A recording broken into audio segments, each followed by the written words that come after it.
Hello students, आज हम आपको इस वीडियो में उपभोग प्रवृत्ति तथा उपभोग फलन के बारे में बताएंगे। उपभोग प्रवृत्ति, उपभोग अथवा उपभोग फलन आय तथा उपभोग के परस्पर संबंध को व्यक्त करता है।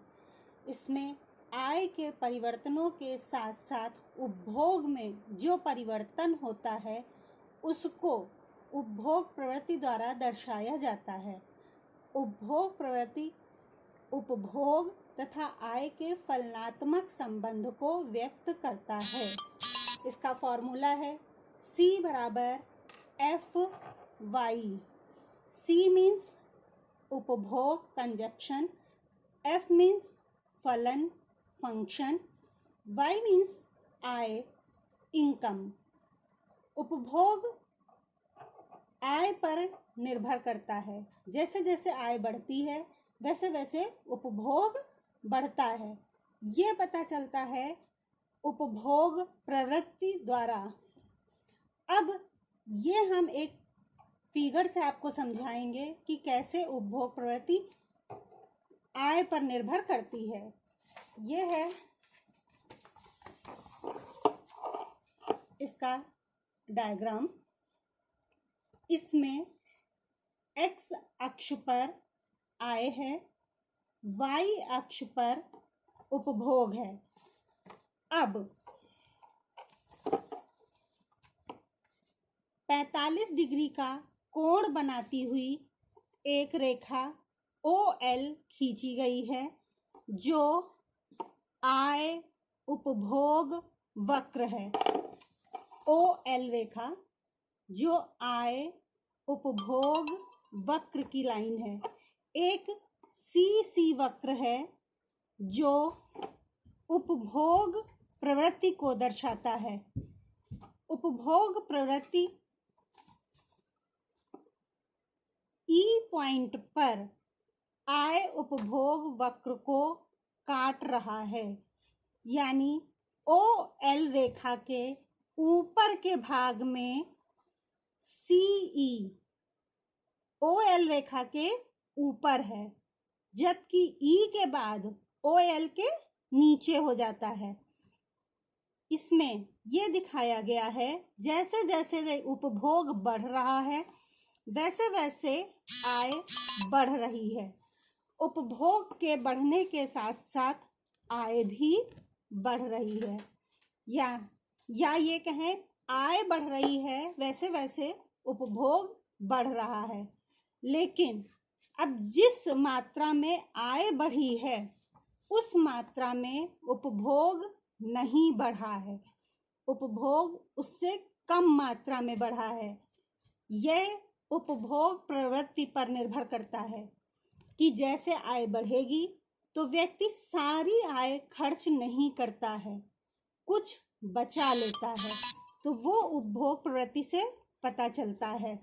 जैसे ही इस E के नीचे C का वक्र आता है वैसे यहाँ पर पता चल रहा है। देखिए SS डैश, यहाँ पर ये बचत की रेखा है, यानी यहाँ तक उपभोग बढ़ा, उसके बाद फिर उपभोग धीरे धीरे कम होने लगता है। Y1 Y2 का गैप देखिए ज्यादा है, यानी आय जितनी बढ़ी है उस अनुपात में C1 C2 का गैप कम है, यानी C1 से C2 तक उपभोग बढ़ा है लेकिन उतनी मात्रा में नहीं बढ़ा जितनी मात्रा में आय बढ़ी है।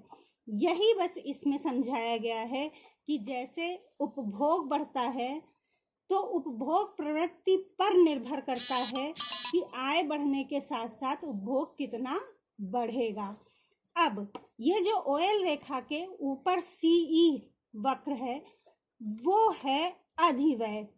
अधिव्यय का मतलब जो पहले से बचाया हुआ पैसा था वो खर्च किया गया, वो अधिव्यय है, यानी अधिक खर्च किया गया। उसके बाद जब यहाँ पर नीचे आ जाता है तो नीचे आने के बाद जो इतना पोर्शन है SS डैश ये बचा लिया जाता है। क्योंकि सारी आय खर्च नहीं की जाती है। जितना भी आय बढ़ेगी तो उपभोग बढ़ेगा, लेकिन उतनी मात्रा में नहीं बढ़ता है जिस मात्रा में आय बढ़ी है। ये हमें उपभोग प्रवृत्ति से पता चलता है। अब उपभोग प्रवृत्ति के में हम बताएंगे आपको सीमांत उपभोग प्रवृत्ति, सीमांत बचत प्रवृत्ति, औसत उपभोग प्रवृत्ति और औसत बचत प्रवृत्ति। सीमांत उपभोग प्रवृत्ति यानी MPC, MPC बराबर है delta C upon delta Y, यानी सीमांत उपभोग प्रवृत्ति का अर्थ है उपभोग में जिस अनुपात में वृद्धि हुई है उसका आय में वृद्धि के साथ अनुपात सीमांत उपभोग प्रवृत्ति कहलाता है। इसका फॉर्मूला है MPC बराबर delta C upon delta Y। Same ऐसे सीमांत बचत प्रवृत्ति, सीमांत बचत प्रवृत्ति मतलब जो बचत में परिवर्तन हुआ है और आय में परिवर्तन के अनुपात को सीमांत बचत प्रवृत्ति कहते हैं।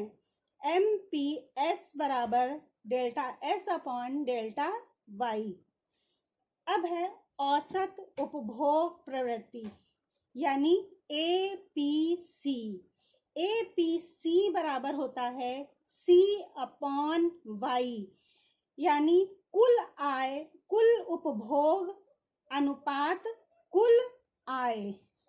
औसत बचत प्रवृत्ति, औसत बचत प्रवृत्ति बराबर APS बराबर है S अपॉन Y, यानी बचत अपॉन आय, यानी बचत को आय से भाग देने पर जो बचेगा उसे औसत बचत प्रवृत्ति कहेंगे।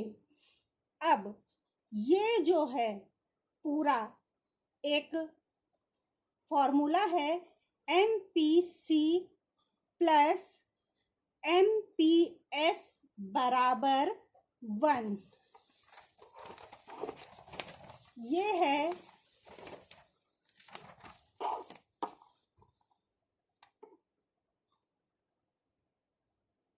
MPC प्लस MPS बराबर 1।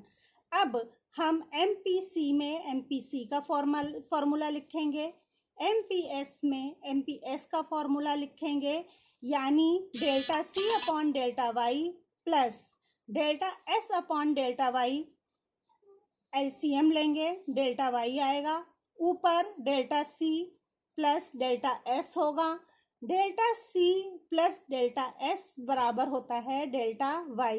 Delta Y upon delta Y बराबर 1। सेम ऐसे ही ये है APC प्लस APS बराबर 1। अब यहाँ पर हम APC का फॉर्मूला लिखेंगे, C upon Y plus S upon Y बराबर C plus S upon Y।